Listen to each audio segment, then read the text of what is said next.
একাদশ দ্বাদশের শিক্ষক নিয়োগের পরীক্ষা শেষ হয়েছে শিলিগুড়ি শ্রীগুরু বিদ্যামন্দির। সেখান থেকে সরাসরি আমাদের প্রতিনিধি পার্থপ্রতিম দাস রয়েছেন। পরীক্ষা শেষ হয়েছে, এই মুহূর্তে পরীক্ষার্থীরা একে একে বেরিয়ে আসছেন। চলে যাবো পার্থর কাছে। পার্থ, পরীক্ষার্থীদের সঙ্গে কথা বলা যদি সম্ভব হয়, কেমন হলো তাদের পরীক্ষা?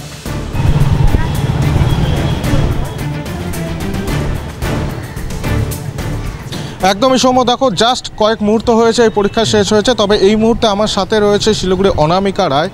তিনি একজন যোগ্য শিক্ষক, চাকরি হারিয়েছেন, তিনিও কিন্তু আজকে পরীক্ষা দিয়েছেন। আমরা খানিকটা তার সাথে কথা বলে নেওয়ার চেষ্টা করব।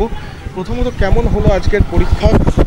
পরীক্ষা ভালো হয়েছে, কোশ্চেন যথেষ্টই সহজ হয়েছে, মানে বেসিক জিনিসগুলোই এসছে। একটু পড়াশোনা করলে আমার মনে হয় প্রত্যেকেই এই কোশ্চেনগুলো আনসার দিতে পারবে। তো আমি যবে থেকে শুনেছি যে পরীক্ষা হবে তবে থেকে আমি প্রিপারেশান, মানে প্রথম দিকটা তো অল্প করে নিলেও পরের দিকে আমি একদম মানে পুরোপুরি একদম খুব ভালো মতনই প্রিপারেশান নিয়েছি। তো মানে পরীক্ষা আমার মোটের উপরে কি আশা করছেন? আপনি তো 2016 সালেও এসএসসি দিয়েছিলেন, আবার এসএসসিতে বসতে হলো, কি আশা করছেন এবার আশা করব যে মানে আর যেন কোনো রকম দুর্নীতি না হয়, এটাই যেন আমাদের মানে কি বলবো জীবনের শেষ পরীক্ষা হয়। কারণ চাকরি বাঁচানোর জন্য পরীক্ষা, এটা তো আর মানে এর আগে কখনো শুনিও নি এবং কাউকে দিতেও দেখিনি যে চাকরি কর্মরত অবস্থায় আবার চাকরি বাঁচানোর জন্য যে পরীক্ষা দিতে হয়, এটা কখনো আগে হয়নি।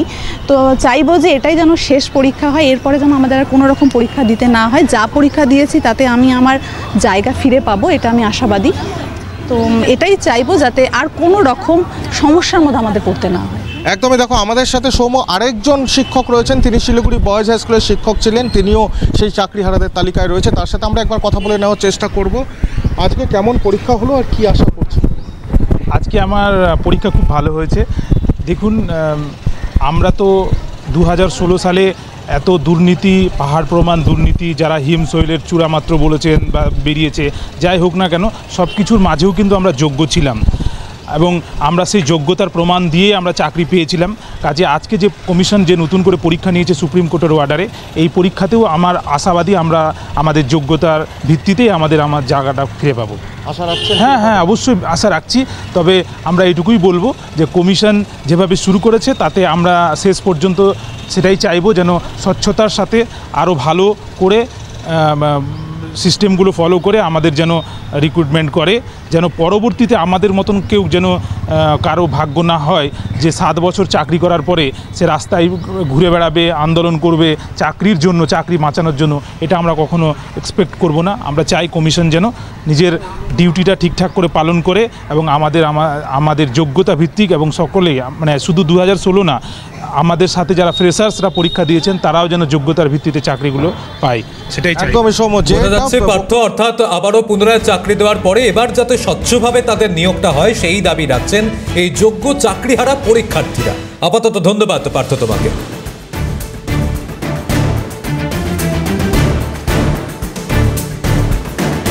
শেষ হলো এসএসসির একাদশ দ্বাদশ শ্রেণীর শিক্ষক নিয়োগের পরীক্ষা।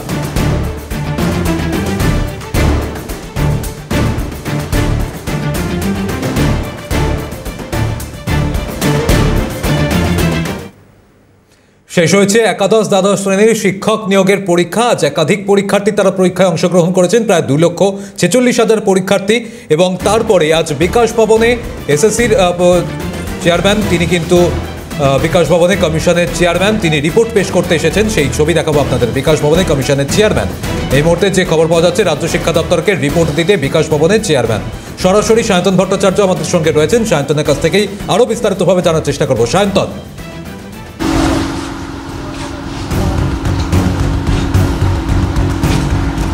দেখো, পরীক্ষা দুপুর 1:30টার সময় শেষ হয়েছে। তারপরেই আমরা দেখলাম যে স্কুল শিক্ষা দপ্তরকে বিস্তারিত যে রিপোর্ট, সেই রিপোর্ট কিন্তু শিক্ষামন্ত্রীর কাছে পৌঁছে দিতে এসএসসি চেয়ারম্যান এসেছেন এবং আর কিছুক্ষণের মধ্যেই এসএসসি এবং শিক্ষা দপ্তর যৌথভাবে একটি সাংবাদিক সম্মেলন করবে এবং শিক্ষা দপ্তর সূত্রে খবর, সেই রিপোর্ট অর্থাৎ এসএসসি চেয়ারম্যানের দেওয়া রিপোর্ট খতিয়ে দেখার পর সেটিকে পাঠিয়ে দেওয়া হবে নবান্নে। কারণ আমরা জানি যে 2 দফায় যে পরীক্ষা হচ্ছে, সেই পরীক্ষার ওপর কিন্তু নজর রয়েছে নবান্নের এবং মুখ্যমন্ত্রী তিনি যাবতীয় নির্দেশ দিয়েছেন এবং গতকালও শিক্ষামন্ত্রীর সঙ্গে মুখ্যমন্ত্রীর কথা হয়েছে এবং মুখ্যমন্ত্রী কিন্তু যাবতীয় নির্দেশ শিক্ষা দপ্তরকে দিয়েছে। সেই নির্দেশ পৌঁছে দেওয়া হয়েছিল এসএসসির কাছে এবং যে পরীক্ষা, সেই পরীক্ষা কতটা শান্তিপূর্ণ হয়েছে, কোনো সমস্যা রয়েছে কিনা, সবটা কিন্তু রিপোর্ট আকারে স্কুল শিক্ষা দপ্তরকে জমা দিচ্ছেন তারা। এবং স্কুল শিক্ষা দপ্তরেরও কিন্তু আলাদা করে নজর ছিল, যেরকম নবান্নের তরফ থেকে এই পরীক্ষা নিয়ে আলাদা করে নজর ছিল, পাশাপাশি নজর রাখছিল স্কুল শিক্ষা দপ্তর এবং শিক্ষামন্ত্রী নিজে। তিনি কিন্তু বিভিন্ন আধিকারিকদের সঙ্গে যোগাযোগ রাখছিলেন যাতে পরীক্ষা সুষ্ঠুভাবে হয়। এবং এই মুহূর্তে পরীক্ষা শেষ হওয়ার সঙ্গে সঙ্গে কিন্তু বিস্তারিত রিপোর্ট নিয়ে শিক্ষামন্ত্রীর কাছে এসে পৌঁছেছেন এসএসসির চেয়ারম্যান এবং এই পুরো রিপোর্টটি কিন্তু রাজ্য সরকারের কাছেও পৌঁছে দেওয়া হবে। আমরা জানি যে প্রায় 2,46,500 জন পরীক্ষার্থী এবং এদিনের পরীক্ষাতেও কিন্তু ভিন রাজ্যের পরীক্ষার্থীরা এসছেন। তারা জানাচ্ছিলেন যে উত্তরপ্রদেশ, বিহারে তাদের কিন্তু দীর্ঘদিন ধরে পরীক্ষা আটকে রয়েছে, পরীক্ষা হচ্ছে না, অর্থাৎ বাংলার উপরই তারা ভরসা রেখেছিলেন। এবং গোটা দিনভর যেরকম এসএসসি দপ্তর থেকে পুরো প্রক্রিয়াকে মনিটরিং করা হয়েছে, পাশাপাশি স্কুল শিক্ষা দপ্তর থেকেও গোটা প্রক্রিয়াকে মনিটরিং করা হয়েছে। এসএসসি দপ্তরের সঙ্গে দফায় দফায় যোগাযোগ করেছেন আধিকারিকরা, আলাদা করে কন্ট্রোল রুম ছিল।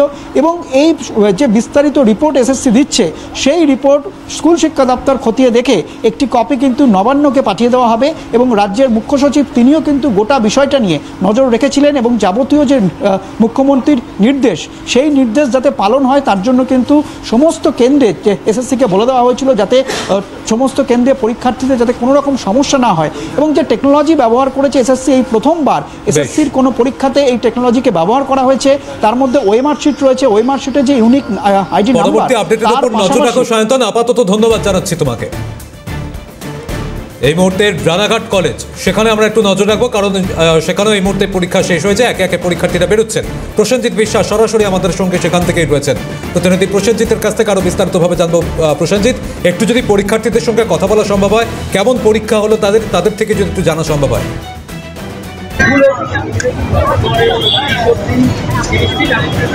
একদমই সমজিৎ, আমি একটা দেখাবো একে একে যারা পরীক্ষার্থীরা রয়েছেন তারা কিন্তু পরীক্ষা শেষে বার হচ্ছেন।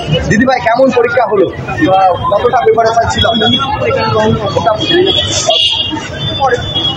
একদমই দেখুন, আপনি আরেকটু কথা কেমন পরীক্ষার ব্যবস্থাপনা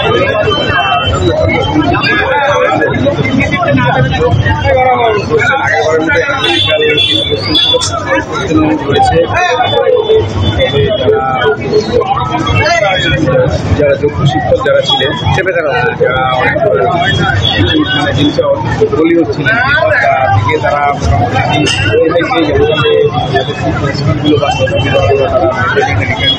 এবারে প্রসেনজিৎ, আপাতত ধন্যবাদ জানাচ্ছি তোমাকে।